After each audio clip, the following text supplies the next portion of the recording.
"What's that?" "For killing anyone." The killer called the sheriff to taunt him and said he was about to strike again. In truth, the sheriff was his real target.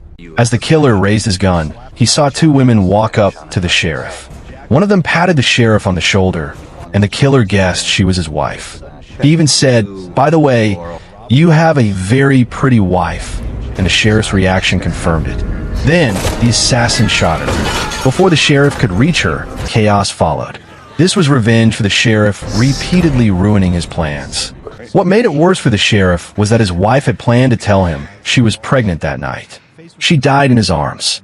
At her burial, the killer returned, sitting in a car at the roadside, watching from a distance, and even sketching a portrait of the sheriff. He took pleasure in torturing his enemies. After the funeral, the sheriff started preparing his weapons. He refused to sit back after watching his wife die in front of him. He was determined to kill the murderer himself. It was his duty as her husband. At the same time, the killer was planning his next attack, unaware that the sheriff was already hunting him down. Back at the station, while studying the sketch the killer had left at the scene, the sheriff noticed a hidden clue. It revealed who the next target was, the city planning director. The team acted fast. They rushed to protect the new target.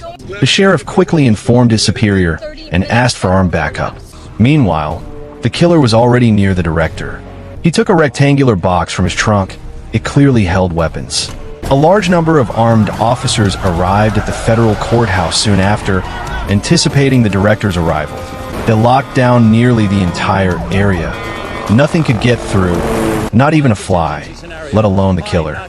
Everyone thought the assassin would give up, but to everyone's surprise, he showed up where no one expected. He pulled out special tools, connected to the train's control system, inserted a decoder, and started hacking the controls. Some passengers nearby noticed something was wrong and told him to stop, but the assassin didn't hesitate. He pulled out his gun and fired. A chubby kid, scared and begging for mercy, was shot in the knees. Then the killer took a metal bar from his bag, jammed it between the train door's handles, and activated his hack program. The doors opened automatically. At the same time, the motorcade of the city planning bureau chief arrived at the courthouse entrance. The assassin opened a case containing a rocket launcher, quickly loaded it, and locked it in place using the bar for support. He waited for the train to get closer. As soon as it passed by, he fired. A huge fireball exploded, destroying everything around it, taking out the bureau chief in the blast.